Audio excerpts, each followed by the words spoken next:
Oke, selamat pagi, selamat siang, atau selamat malam, kapanpun teman-teman menonton video ini.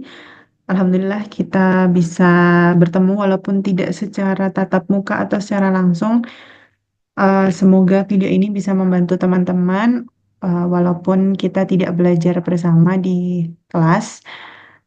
Teman-teman masih bisa belajar mandiri dengan bantuan dari video yang ditonton pada hari ini ya teman-teman. Minggu ini eh, timeline kita adalah belajar tentang data flow diagram, di mana kemarin kita sudah belajar beberapa diagram yang pendekatannya berorientasi objek. Ada use case diagram, activity diagram, class diagram, dan sequence diagram. Nah, hari ini kita akan bahas pendekatan yang berbeda yang sebelumnya juga sudah pernah sempat di awal itu pernah saya sampaikan ada dua pendekatan dalam pemodelan analisis, yaitu pendekatan terstruktur dan pendekatan berorientasi objek. Untuk berorientasi objek kita sudah bahas. Hari ini kita akan mulai ke pendekatan terstruktur, yaitu tentang data flow diagram dan entity relationship diagram. Untuk IRD sendiri ada mata kuliah khusus juga yang juga membahas tentang IRD. Jadi nanti di mata kuliah ini sekedar, sekedar untuk mengulas sedikit saja. Jadi kita fokusnya di data flow diagram. Apa itu data flow diagram? Sesuai dengan namanya, yaitu suatu aliran data, diagram yang menggambarkan aliran data dari suatu proses yang menggunakan notasi-notasi. Jadi sama dengan diagram yang lain juga punya notasi atau simbol yang digunakan untuk menggambarkan diagramnya ini gitu. Di mana setiap diagram kenapa punya notasi masing-masing? Jadi untuk menggambarkan atau untuk bisa membaca itu diagramnya menggambarkan tentang apa sih? Jadi masing-masing punya simbol khusus. Mana simbol untuk use case diagram, mana untuk activity diagram, mana untuk data flow diagram. Di mana di data flow diagram ini notasi-notasi itu digunakan untuk menggambarkan input dan output. Jadi karena bahasnya adalah aliran data, untuk menggambarkan aliran data, jadi aliran ini maksudnya adalah aliran dari input dan output, aliran dari data yang diinputkan sampai menjadi suatu output yang bisa digunakan oleh entitas, di mana entitas ini nanti adalah gambaran dari pengguna, gambaran dari aktor kalau di use case diagram. Jadi input dan output dari setiap entitas dan proses itu sendiri yang membantu untuk memahami sistem secara logika, terstruktur, dan jelas. Kita lihat fungsinya, fungsi DFD ini karena dia termasuk pemodelan analisis atau untuk merancang hasil dari analisis kebutuhan yang sudah dilakukan sebelumnya. Jadi fungsi yang pertama yaitu menyampaikan rancangan sistem di mana proses penyampaian informasi jadi lebih mudah dengan tampilan visual yang lebih simpel dan mudah dimengerti. Ini banyak juga digunakan oleh stakeholder atau oleh tim pengembang untuk menyampaikan hasil dari rancangan yang mereka sudah buat sesuai dengan kebutuhan yang juga sudah dianalisis sebelumnya, di mana data yang disajikan mampu menggambarkan alur data secara terstruktur dengan pendekatan yang lebih efisien.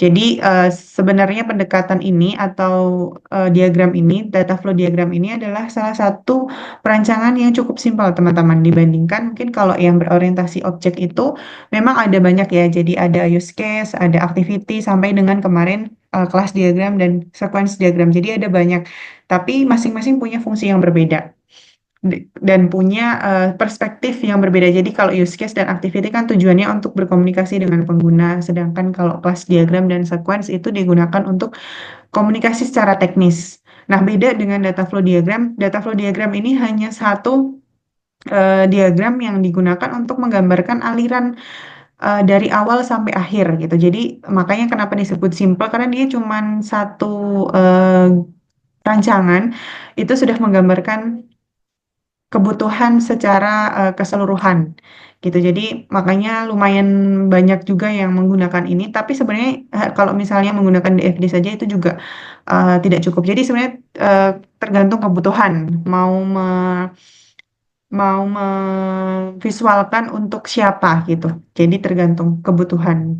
Ada yang memang suka hanya menggunakan data flow diagram, tapi ada juga yang suka dengan yang pendekatannya berorientasi objek. Kemudian yang kedua, fungsi yang kedua yaitu mendeskripsikan sistem di mana DFD membantu proses penggambaran sistem sebagai jaringan fungsional. Maksudnya di dalam jaringan terdapat berbagai komponen yang saling terhubung menggunakan alur data.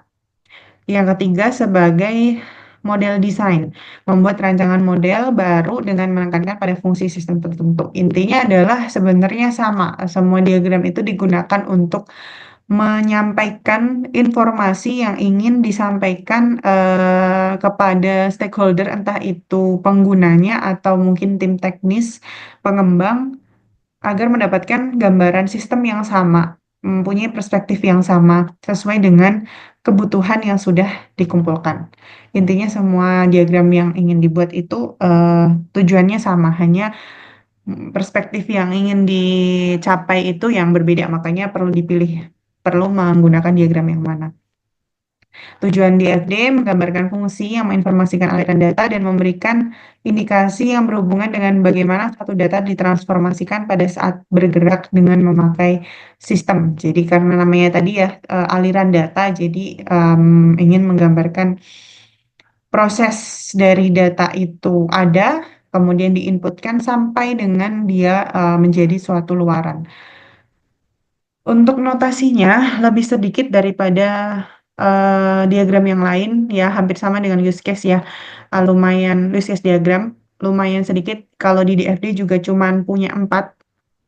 Ini saya berikan 2 eh, pendapat yaitu menurut DeMarco Jordan dan juga Gin Sersen. Jadi ada 2 pandangan. Jadi teman-teman boleh memilih. Yang penting gunakannya konsisten. Kalau misalnya pakai DeMarco berarti untuk menggambarkan 4 kebutuhan ya menggunakannya yang ini gitu. Jadi jangan dicampur. Misalnya kalau mau pakai DeMarco ya untuk menjelaskan entitas pakai persegi panjang, kemudian prosesnya pakai lingkaran, data flow-nya seperti ini, data store-nya juga pakai 2 garis uh, panjang gitu. Jangan dicampur kalau misalnya entity-nya pakai persegi panjang, kemudian data store-nya yang punyanya DeMarco, prosesnya pakainya Gensarsen.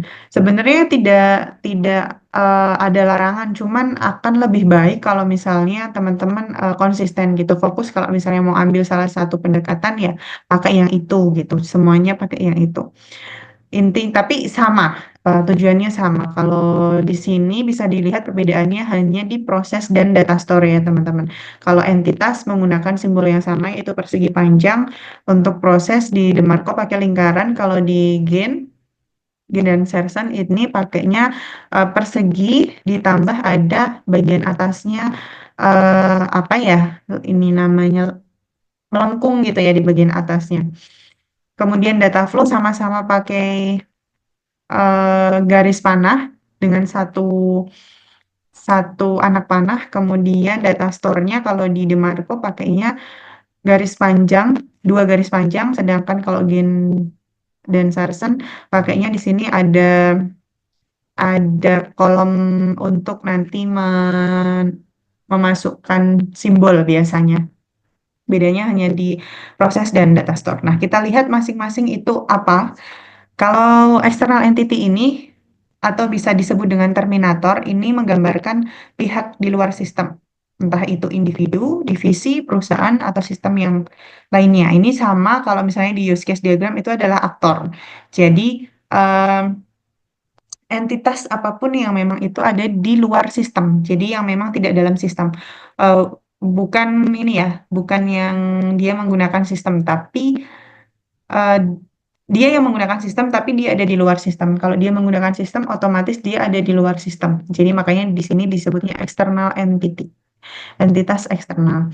Atau disebut terminator, di mana memberi dapat memberikan masukan atau keluaran terhadap sistem. Jadi yang bisa disebut sebagai external entity adalah siapapun atau apapun yang dia bisa memberikan suatu input kepada sistem dan nanti bisa jadi dia juga akan mendapatkan luaran dari input yang dia masukkan atau inputan dari entitas yang lain. Ini digambarkan dengan tadi ya persegi panjang. Contohnya bisa student, lecture, kalian yang mahasiswa, dosen, atau mungkin sistem lain yang terintegrasi. Misalnya kalau di Unjaya ada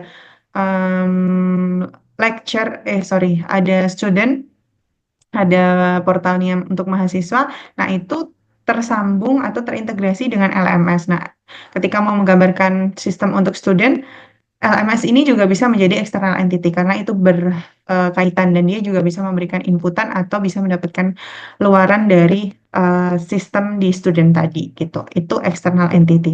Kemudian yang kedua adalah proses. Proses ini adalah eh, proses yang dilakukan oleh mesin dengan mengubah input menjadi output. Tadi kan inputnya didapat dari external entity, kemudian input itu perlu diolah, diproses, di mana simbolnya digambarkan dengan tadi ya lingkaran atau oval atau persegi panjang ditambah dengan sudut bundar tadi. Kalau menurutnya Gen tadi ya.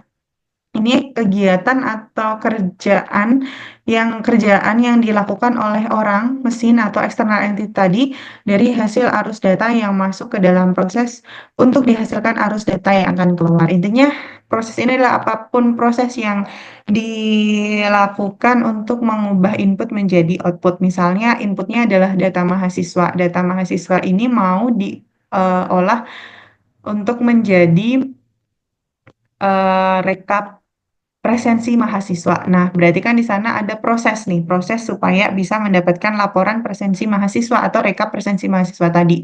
Nah, proses ini apa prosesnya? Misalnya proses apa misalnya ya pencatatan presensi gitu misalnya, pencatatan kehadiran atau pencatatan presensi. Nah, itu adalah prosesnya, mengubah input menjadi output.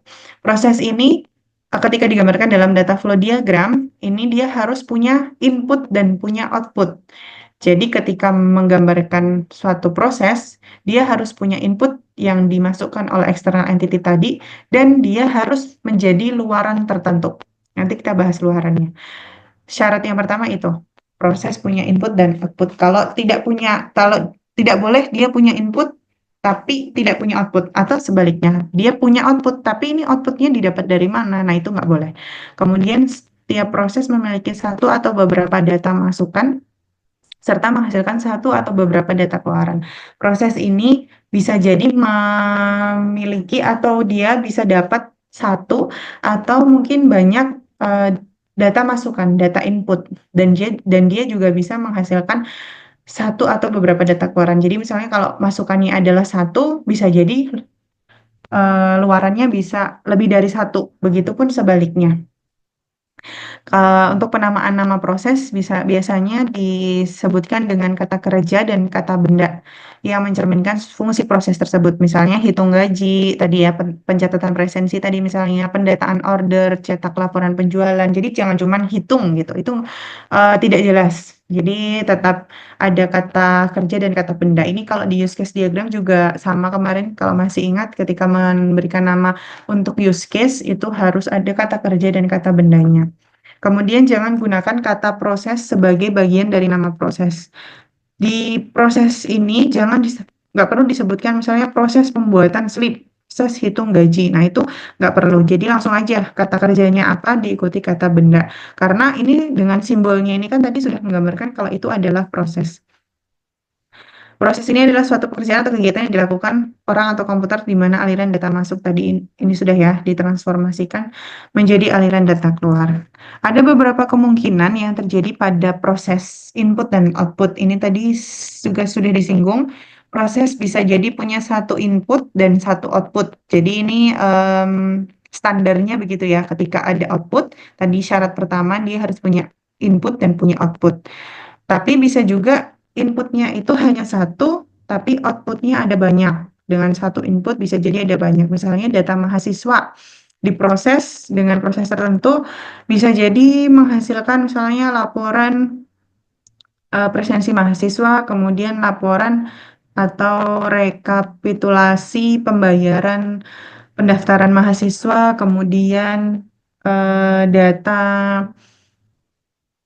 data sebaran asal mahasiswa misalnya, dengan satu proses bisa menghasilkan banyak output atau banyak input tapi luarannya hanya satu, itu juga boleh.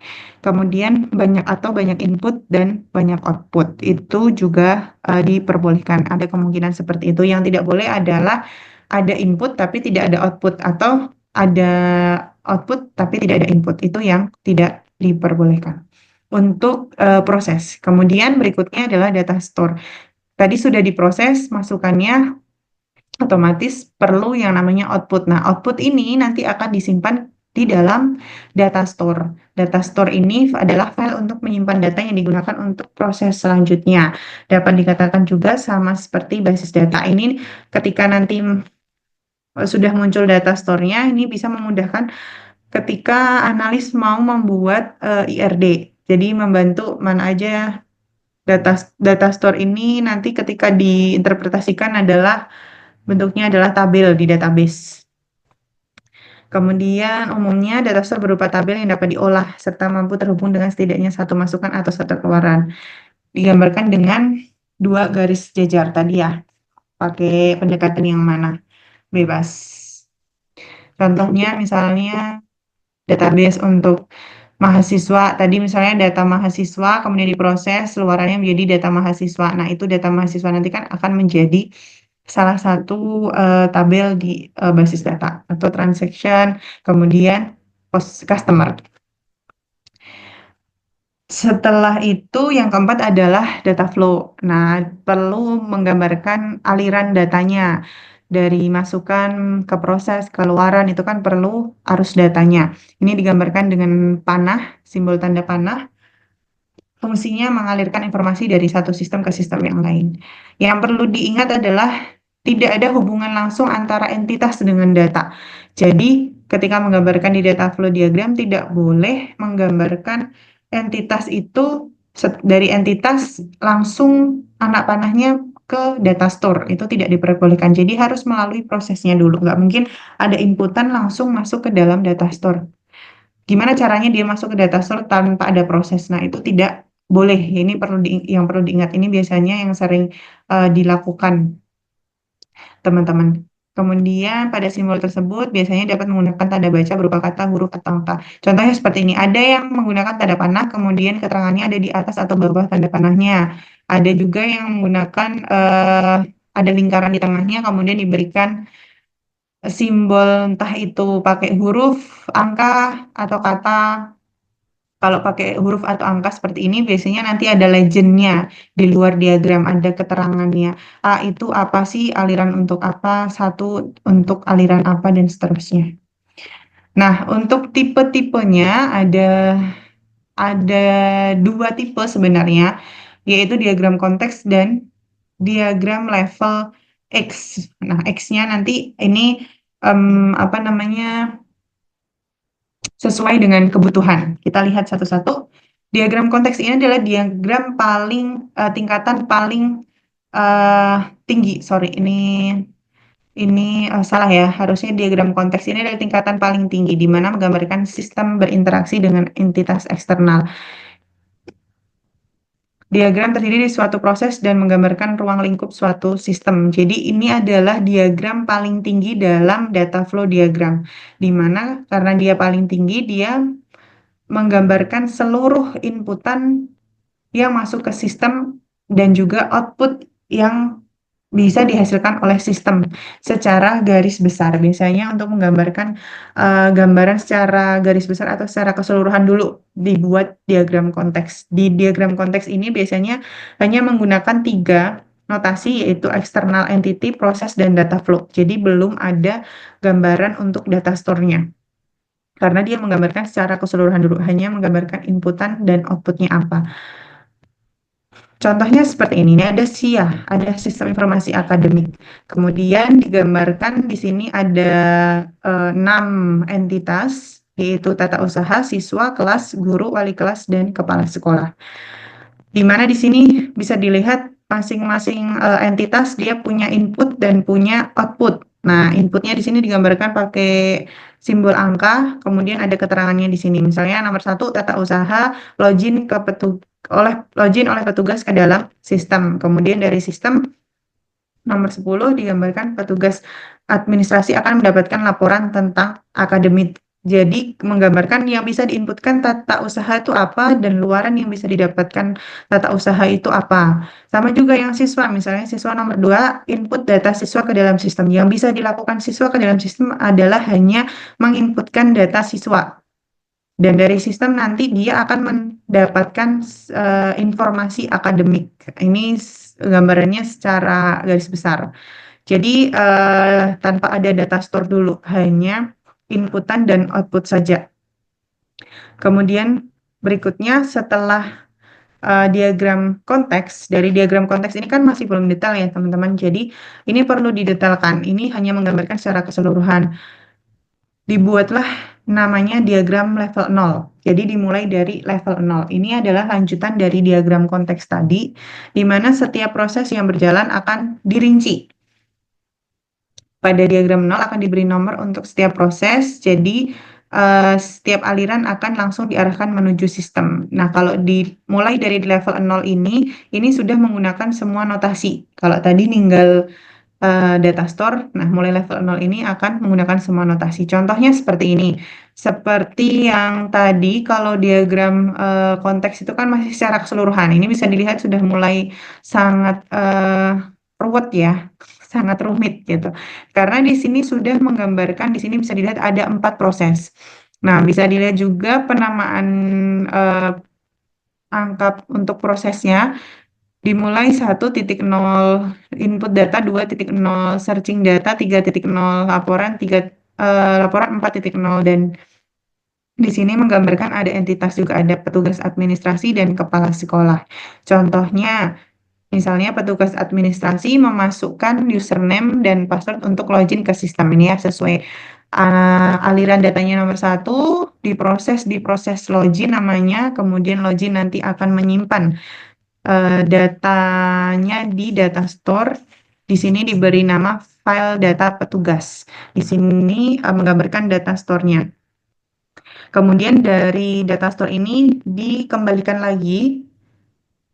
Nomor 3 bisa dilihat di sini dari file data petugas akan mengecek apakah username dan password login sesuai dengan data yang tersimpan atau tidak. Nanti masuk ke proses, setelah itu baru petugas administrasi akan mendapatkan verifikasi data login. Jadi menggambarkan satu proses dari awal masuk data yang dimasukkan oleh entitasnya, diproses apa, kemudian nanti akan disimpan di data store apa, data store nanti akan menghasilkan luaran yang akan diterima kembali oleh entitasnya. Itu digambarkan semuanya. Tergantung ada berapa proses. Nah, itu bisa digambarkan. Kalau misalnya masih bisa digambarkan dalam satu diagram, berarti selesai di satu diagram. Tapi kalau misalnya belum selesai, misalnya yang ini contohnya tadi diagram level 0, berikutnya bisa naik satu level lagi yaitu diagram level 1. Ini lanjutan dari diagram level 0 tadi, di mana setiap proses yang berjalan akan dirinci lebih detail lagi. Contohnya, di sini kan tadi ada login, input data, searching data, laporan ya. Di sini juga ada indeksnya, ada nomor di setiap prosesnya. Nah, misalnya di bagian proses ketiga, searching data 3.0, ini mau didetailkan lagi. Ini bisa masuk di diagram level 1. Nah, penamaannya karena di sini di level 0 tadi adalah 3.0, jadi di level 1 mulainya adalah nomor 3 juga. Misalnya kan tadi searching data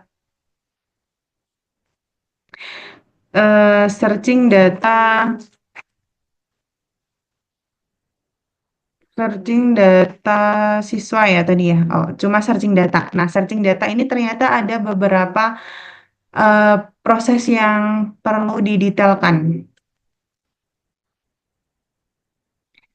yaitu searching data kelas, update data kelas, searching bidang studi, update data bidang studi. Ini kalau dimasukkan dalam diagram level 0 tadi kan akan semakin tambah rumit ya, makanya ini dibuat diagram level di level yang berbeda. Jadi untuk searching data tadi dibuatlah satu diagram lagi. Untuk penamaannya karena dia ada di indeks nomor 3, jadi dimulai dengan 3,5, 3,6, atau misalnya ini karena ini mungkin potongan ya teman-teman, jadi ini dimulai 3,5. Tapi kalau misalnya ini mulai dari satu, 3,1, 3,2, 3,3, 3,4 itu juga boleh. Jadi yang penting adalah yang depannya, indeks yang depannya ini menggambarkan proses nomor 3 di diagram sebelumnya. Menggambarkannya sama, lengkap menggunakan 4 notasi. Diagram rinci ini diagram yang menguraikan proses yang ada dalam diagram nol atau diagram level di atasnya. Ini akan berlanjut ke diagram level-level berikutnya nanti. Jadi kalau misalnya memang ini nanti ada perlu didetailkan lagi untuk misalnya searching data kelas, ini perlu didetailkan lagi. Nanti berarti akan muncul diagram level 2 gitu. Karena ini kan tadi level 1 gitu kan. Jadi akan muncul 3,1,1. Nah, itu bisa kalau memang itu diperlukan. Tapi kalau tidak diperlukan, misalnya kalau ini kan tadi baru mendetailkan untuk poin ketiga, proses ketiga. Kalau mau mendetailkan proses kedua, input data, misalnya input data ini ada banyak input yang harus dilakukan dan perlu didetailkan. Nah, berarti nanti di diagram level level 1 ya, di diagram level 1 setara dengan yang ini tadi, ada diagram lain lagi, tapi itu untuk mendetailkan indeks proses di indeks nomor 2. Misalnya 2,1 input data mahasiswa, 2,2 update data mahasiswa, di mana itu adalah proses di dalam proses input data ini. Jadi intinya adalah diagramnya hanya ada mulai dari diagram konteks tadi. Diagram konteks tadi menggambarkan aliran data secara keseluruhan dari inputan, proses, dan output saja, tanpa ada data store. Nah, dari gambaran secara keseluruhan itu baru didetailkan di diagram level 0. Di diagram level 0 nanti menggambarkannya dengan indeks 0 juga. Misalnya tadi 1,0, 2,0, 3,0. Kalau misalnya sudah cukup selesai di situ berarti akan selesai di diagram level 0. Tapi kalau misalnya tidak selesai atau maksudnya masih perlu didetailkan lagi ada proses yang perlu didetailkan lagi berarti akan naik ke level 1. Di level 1 nanti tergantung proses yang mana yang mau didetailkan. Kalau proses kedua berarti nanti di diagram level 1 indeksnya 2,1, 2,2, 2,3 dan seterusnya. Lebih gampang daripada pendekatan berorientasi objek, mungkin sequence diagram atau class diagram yang rumit ya karena banyak simbol. Ini lebih gampang kalau ingin menggambarkan rancangan sistem yang lebih sederhana, tapi ini kekurangannya kalau misalnya sistemnya itu kompleks, itu akan sulit teman-teman. Ini kalau bisa dilihat dari contoh ini aja, dia baru 4 proses. Ini sudah terlihat alirannya sulit untuk dibaca ya kan. Apalagi kalau misalnya sistemnya lebih kompleks dari ini. Kompleks artinya adalah fiturnya ada banyak sekali. Itu fitur dan entitasnya mungkin ada banyak. Jadi em, pinter-pinter memang memilih sesuai dengan kebutuhan yang diperlukan. Kalau misalnya itu cocok pakai data flow ya silahkan. Tapi kalau misalnya nanti pengembangannya pun berorientasi objek ya berarti mau nggak mau teman-teman rancangannya akan lebih mudah menggunakan eh, perancangan berorientasi objek. Jadi jangan difikirkan di awal sulit untuk membuat perancangannya atau pemodelannya. Nanti kalau di awal sudah oke, eh, walaupun sulit ya, ketika merancang itu memang lebih sulit daripada nanti sudah implementasi ke codingnya. Eh, jangan difikirkan itu, tapi kalau misalnya di awal ini rancangannya sudah betul, nanti di implementasinya akan lebih mudah. Nah, gimana caranya membuat DFD? Prosesnya sama juga dengan diagram yang lain.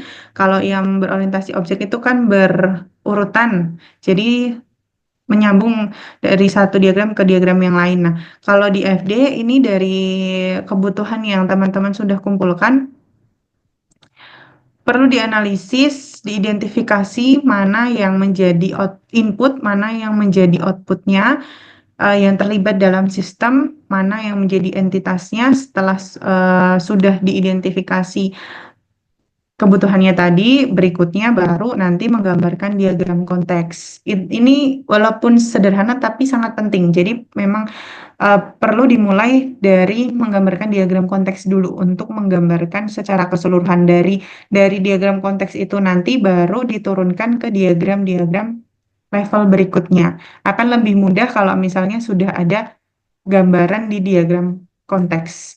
Jadi udah tahu, oh ini yang menjadi inputnya, ini yang menjadi outputnya. Entitas ini punya input A, B, C, D, outputnya apa aja gitu. Itu akan lebih mudah. Setelah diagram konteks selesai, baru lanjut berjenjang ke diagram level-level berikutnya. Ini ya tadi langkahnya, eh, menentukan proses utama, tadi sudah menentukan apa yang diberikan atau yang diterima, tadi ya input dan output. Jika perlu memunculkan data store yang dijadikan sebagai sumber ataupun tujuan alur data, hindari perpotongan arus data. Perpotongan ini maksudnya sebenarnya dari contoh ini, usahakan memang ketika menggambarkan diagram itu tidak memotong aliran dari aliran yang lain seperti ini ya. Ini eh, kalian melihat aja mungkin sulit gitu, sulit untuk dibaca karena ini ada banyak sekali potongan-potongan dari aliran satu dengan aliran yang lain. Usahakan bisa menghindari itu. Itu akan lebih baik. Best practice-nya lebih baik seperti itu. Cantumkan nomor pada proses utama. Tahap terakhir adalah menggambar DFD untuk level-level berikutnya. Ini contoh lagi, em, ada untuk aplikasi ojek online. Kalau tadi kan contohnya menggunakan simbol, angka atau huruf gitu ya. Nah, ini langsung pakai kata. Jadi dari alirannya kemudian ini di list apa inputannya, misalnya dari pelanggan ini bisa menginputkan data user, bisa pilih layanan, bisa buat order, pembayaran, top GoPay, penentuan lokasi, review dan rating. Nah, inputnya itu dan dia juga bisa mendapatkan output dari aplikasi yaitu konfirmasi order, data review, data tarif, dan lama perjalanan, invoice dan invoice order dan pembayaran juga. Ini langsung di list seperti ini. Ini juga boleh seperti ini. Untuk drivernya hanya bisa menginputkan data driver dan konfirmasi order. Begitupun outputnya yang didapat dari aplikasi itu data order dan data review atau data rating. Eh, Mau menggambarkan seperti ini juga diperbolehkan. Jadi silahkan dipilih saja mau menggunakan yang mana. Ini contohnya, kalau ini contoh dari flow map ke dibuat menjadi diagram, dibuat menjadi data flow diagram, dimulai dari diagram konteks untuk menggambarkan pengelolaan nilai. Di sini ada siswa, admin, bagian kurikulum, kepala sekolah, wali kelas, masing-masing punya input em, dan punya output, kecuali untuk wali kelas dan kepala sekolah. Loh, kok boleh Bu? Boleh kalau misalnya entitas itu dia tidak harus punya input atau dia punya output, tidak harus, dia bisa salah satunya. Yang harus adalah proses tadi, yang proses harus punya input dan punya output. Jadi dia punya output ini bisa jadi dia dapat input dari entitas yang lain, yaitu data siswa tadi, dan outputnya dia bisa mendapatkan output untuk entitas entitas untuk dia gitu, dia sebagai entitas. Dari situ kemudian didetailkan lagi menjadi diagram level 0, 1.0, 2.0, 3.0. Ini hanya 3 proses. Ini langsung dituliskan di sini juga boleh. Jadi nggak pakai angka-angka tadi. Kalau pakai angka-angka yang penting ada keterangannya. Karena ini nggak pakai angka-angka, langsung ditulis di alirannya. Juga boleh. Ini biasanya kalau tidak terlalu banyak aliran bisa dituliskan langsung seperti ini. Dari diagram level 0 diturunkan lagi ke level 1. Nah, ini bisa dilihat, oh ternyata yang proses ketiga laporan perlu didetailkan. Di sini ada pendetailan, ada lima ada 5 proses ya. Proses yang lebih detail lagi yaitu untuk laporan siswa, laporan mata pelajaran, wali siswa, dan nilai rapot. Bisa dilihat juga ini tadi indeksnya sesuai dengan contoh yang sebelumnya, karena di sini adalah proses ketiga. Jadi di level 1 di sini indeksnya dimulai dengan 3,1. Jadi yang awal ini mengikuti indeks yang ada di diagram level sebelumnya. Kemudian baru nanti dimulai dari proses 1, 2, dan seterusnya. Biasanya di level-level semakin ke atas, alirannya semakin sedikit gitu, karena ini adalah detailing dari level berikutnya. Tidak serumit dari level 0. Biasanya level 0 adalah yang paling rumit. Nah, nanti kalau misalnya bisa digambarkan semua di sini boleh, tapi kalau memang tidak memungkinkan, lebih baik didetailkan lagi ke level 1 atau level 2. Biasanya sih sudah berhenti di level 1 itu sudah cukup, tapi di level 1 itu nanti ada beberapa diagram. Biasanya seperti itu. Nah, itu saja teman-teman terkait dengan data flow diagram. Semoga teman-teman bisa memahami, dan boleh nanti kalau misalnya di pertemuan berikutnya ada pertanyaan terkait data flow diagram, nanti kita akan bahas. Nanti insya Allah di pertemuan berikutnya kita akan latihan juga untuk membuat data flow diagram dan juga sequence ya, kalau misalnya nanti waktunya masih cukup, karena di sequence diagram kemarin kita belum ketemu secara tatap muka juga gitu, jadi belum sempat latihan untuk membuat sequence diagram. Itu saja teman-teman. Terima kasih waktunya sudah mendengarkan. Semoga tidak cuma didengarkan tapi memang dipelajari. Jadi nanti materinya akan saya unggah juga di LMS. Silahkan dibaca-baca lagi. Begitu ya. Oke, terima kasih teman-teman. Selamat pagi, selamat siang, atau selamat malam, kapanpun teman-teman menonton. Wassalamualaikum warahmatullahi wabarakatuh.